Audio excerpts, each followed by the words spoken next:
and welcome to NobleCon20. My name is Pat McCann. I'm an analyst with Noble Capital Markets. Today, I have the pleasure of being joined by the management team of Performant. We're going to get right into this, so I'm going to kick it off by handing the floor over to John Bizzuto, and he will introduce the CEO and the CFO. John, over to you. Thank you, Pat, and thank you for your interest in Performant. My name is John Bizzuto, and I am the head of investor relations. I'm joined today by Performant's Chief Executive Officer, Simeon Cole, and Chief Financial Officer, Rohit Ramchandani. Before we get into the presentation, I want to encourage everyone to read through our disclosures about any forward-looking statements, which are posted on our investor website in our presentation. I would now like to turn it over to our CEO, Simeon Cole. Sim? Thanks, John, and good afternoon, everyone. Thank you so much for joining us. As the CEO, I have the incredible privilege of leading our team of over 800 amazing associates as we work together to address the significant challenge of waste within the healthcare system. Just by way of my background, I joined Performant in 2012 through the acquisition of my former company. The company developed some incredibly sophisticated technology that focused on the analysis of very large and complex data sets. We ultimately had two principal markets in which we worked, healthcare and financial services, and the common denominator being big and highly complex data. And so while the technology was initially deployed in Performant's legacy recovery business, I was asked to help develop a strategy to leverage the technology in the healthcare space. I've had several roles during my tenure at Performant, but the mission has remained the same: to build a world-class technology and healthcare payment integrity company with an obsessive focus on client-centric solutions. Working with an amazingly talented team, we did just that, which led to our transition to become a healthcare pure-play company in 2021. We've been super focused on the mission, and just yesterday, we announced that we successfully completed the transition, and we officially renamed the company Performant Healthcare, Inc. We also changed our ticker symbol to PHLT. So what exactly does Performant Healthcare do? As I mentioned, we're a healthcare payment integrity company. In its most simple form, we address two areas of focus related to healthcare claims. The first was the claim billed correctly, and essentially was the treatment necessary, was the claim coded correctly, and were services billed at a rate compliant with provider and payer contracts. And two was the claim billed to the correct party. Essentially, is our client accountable for payment, or might there be another responsible party? For example, an auto carrier, a workers' comp insurer, or another non-group health plan. For those of you who may not be familiar, the total US healthcare spend in 2023 was $4.8 trillion. Of that, it's estimated that over $1 trillion, or nearly 25%, was wasteful. So why is that, and how does Performant solve for it? Simply put, the healthcare system is extremely complex, and there's several key dependencies for a claim to be submitted accurately. Just to give some context, our coding system is super complex with multiple coding standards. I believe that the ICD-10 alone has over 68,000 codes. And there's also several reimbursement models, such as fee-for-service, capitated programs, and now some of you may be hearing what we're referring to as value-based care. And as I mentioned, the contracts between payers and providers can be equally complicated. And then additionally, many of the payers and providers have grown inorganically, which has led to a significant amount of fragmented claim systems and numerous disparate data challenges. And then finally, more and more, we're just seeing individuals that just have multiple coverage, whether it's that auto carrier, workers' comp, or another health plan, which further complicates how to identify payer primacy. And so with all of this in mind, there's no surprise that the American Medical Association reports that 1 in 5 medical claims are submitted inaccurately. So how do we work to address the problem? So as I mentioned, we have a very proprietary technology. This came from the acquisition of my former company. And we also have some extensive data assets to provide two principal solutions for our clients. The first is what we refer to as our claims-based offering. And this is where we use our technology to identify claims with a high probability of being improperly billed. And so whether the claim was coded incorrectly, services were simply not approved, or our technology can flag whether or not the claim needs to be further reviewed. And the second is our eligibility offering. And so this is often referred to as coordination of benefits, or sometimes called third-party liability. And again, we leverage that same proprietary platform, but in this case, instead of focusing on inaccurately coded claims, the technology helps us to identify the likelihood of whether or not another party may be responsible for payment. So how do we think about the market opportunity in the various segments in which we focus? As you see the funnel here, I won't go through all the specifics, but in context of the total spend and the claims we actually have access to, we estimate that our serviceable revenue opportunity is about $4 to $5 billion per annum. And in terms of those particular markets where we focus, at the federal level, CMS has programs that focus on both claims review and eligibility determinations. And again, that's no coincidence. It aligns very, very well with our offering segments. And in terms of claims, CMS established what's referred to as the Recovery Audit Contracting Program, or abbreviated the RAC, with 5 designated regions, and Performant currently holds 3 of those 5 region contracts. For eligibility, there's a program called the Medicare Secondary Payer, or MSP, and Performant holds the national contract to operate the MSP Commercial Repayment Center. In terms of the state Medicaid markets, this is absolutely an emerging opportunity for Performant, as we were recently awarded the New York State Medicaid contract. And we believe this provides an amazing stepping stone for us as we successfully compete in other states. And then finally, the commercial segment. So we have contracts with numerous commercial payers, including, I think, 5 now of the top 7 national plans. And so no coincidence, the commercial market is our fastest growing segment, with revenues increasing 55 and 66% respectively over the last 2 years. This slide is just another visual, if you will, provides a better visual of what I just walked through. I think the key call outs here are the fact that we have sold, closed, and implemented, put into production, 94 new commercial opportunities since 2022. And I think the final call out here is that the commercial business, as I mentioned, the growth trajectory, the commercial business has grown at a 60% CAGR over the last 3 years. So pretty impressive. So why do we win? And how are we taking share from some pretty well-established incumbents? You've heard the saying, people, process, and technology. We're not too far off that. In our case, it's people, technology, and quality. And we truly, truly do have some of the best people in the business. And we've created, as I mentioned, just an unparalleled culture of client centricity. And this isn't just me saying this. We consistently hear this from our customers over and over. And then in terms of our technology, we've developed a very powerful technology platform, again, the basis of the technology that Performant acquired.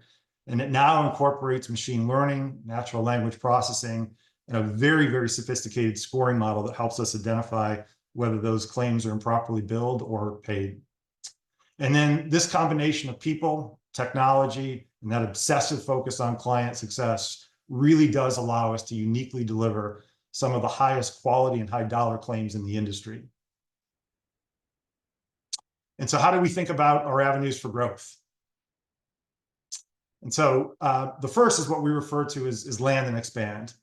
And so essentially, this is where we expand our services within existing clients. And I mentioned since the beginning of 2022 through September of 24, we've operationalized 94 new commercial opportunities, and many of these are within our existing clients. And I often say to our team and to our investors, while it's great to get new logos, getting those new opportunities within existing clients, I think really does underscore just how valuable services and what our clients think of Performant.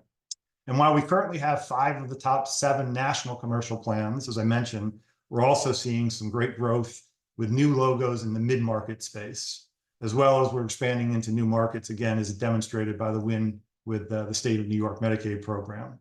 And then I think finally, in addition to market initiatives, our product teams are doing a fantastic job expanding the roadmap of both claims and eligibility offerings. And this drives those additional statements of work in the commercial space. So what is the competitive landscape? The short answer is it looks a whole lot different today than it did just 3 years ago, as the industry has dramatically consolidated from 8 to 10 significant competitors now to 3 or 4. And Performant is largely competing against 2 of those, which are multi-billion-dollar peers. and we are winning significant new business and growing our share. And it's also important to point out this business has some significant barriers to entry. So in addition to the need for the bespoke platforms that I've mentioned, numerous subject matter experts on all areas of spend, and the years required to amass coverage data, more than ever, payers are demanding strict cybersecurity, really comprehensive compliance programs, and data protection certifications to even get a seat at the table. So we won't name any names, but the healthcare data breach that occurred earlier this year, it had such an industry-wide implication that these requirements are now even more important than ever. And so with that, Rohit will take a few minutes to walk you through how this all translates in terms of dollars and cents. Ro? Thanks, Sam. So as you can see here, we've experienced some healthy revenue growth alongside a lot of that strategic traction and wins that Sim was discussing. From 2021 to 2024, taking it from about $78 million to our current year guidance. I would additionally highlight that in those 2021 numbers, there was a much higher concentration of government revenues than we've seen today. And in fact, that flipped last year to having the majority of our revenues stemming from our commercial clients. It's a key indicator of our success in that commercial growth strategy and sort of ties together some of what Sim was talking about in terms of land and expand in our wins. We're excited to keep scaling, and we have a target of 20% adjusted EBITDA margins. We believe that the size we would need to be at to start hitting those targets, in combination with some of our current technology initiatives, will be around when we hit that mid to upper 100 millions in healthcare revenues. We're also extremely excited about the implementation numbers, those 92 wins you heard Sim mention. And I would highlight that they also give us plenty of runway in our revenue numbers beyond what you're seeing here. For example, the 41 commercial implementations from 23, the 32 commercial implementations year to date in 2024, none of those have reached a steady state yet. So said another way, without any future sales, we still have plenty of runway ahead of us in terms of that revenue growth and margin expansion. To better illustrate what I mean there, we have here two examples, depending on the type of service offering it would exist in, whether it's our claims-based or our eligibility-based. There's implementation costs, there's time to put that into place, there's then ramp-up costs and time towards ultimately hitting a steady state revenue and a steady state contribution margin on a contract. With that, we've often had a refrain in our history that it's not so much if as it is when, with all the goals that we are tackling and hitting our financial targets. To then further tie that together to what's specific to Performant sitting on today, we've got a page here that shows implementations we've talked about in the previous years, as well as two sizable government wins. The black bars represent revenue, and the red investments flipping to green margin positive represent the margins catching up behind that in terms of these ramp ups. So as you see in 2024, compared to where it gets to in 2026 and 2027, there's a lot of dollars underway here that don't need to be sold. They simply need to continue their ramp up and implementation cycles to hit into our financial results. It's an important thing to understand about the cadence of our wins and how they translate to our results.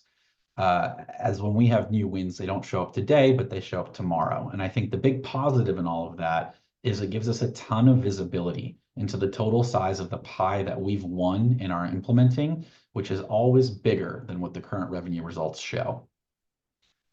If we tie that all together for the overall financial footprint, we've coupled this strong cadence of wins, we've coupled this strong revenue growth with expectations of both continuing with a strong discipline on our operating expenses.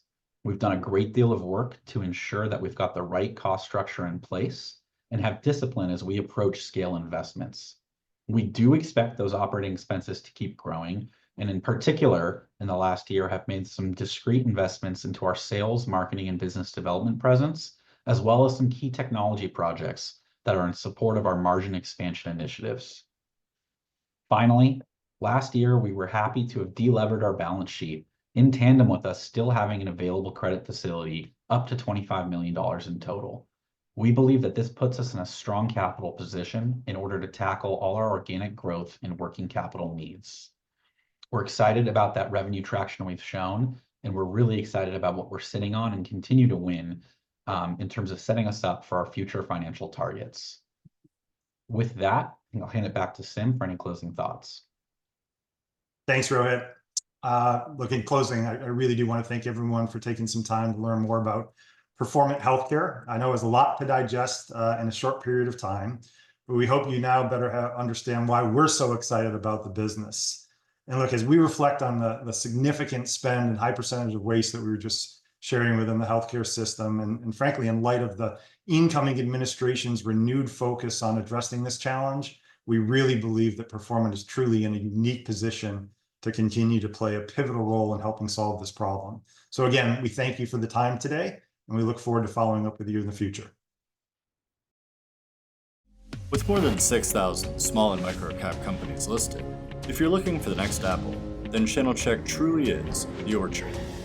It's an investor community where you can access independent Wall Street research, advanced market data, balanced news, corporate videos, and podcasts. You can even register to attend in-person Meet the Management Series luncheons, and to be part of the preeminent annual Small and Micro-Cap Investor Conference, NobleCon. And here's the best news. Since ChannelCheck is sponsored by the featured companies, premium membership requires no investment. It's absolutely free. So check it out. Log in today. Find out why ChannelCheck is North America's leading source of research on the companies that just may change the world.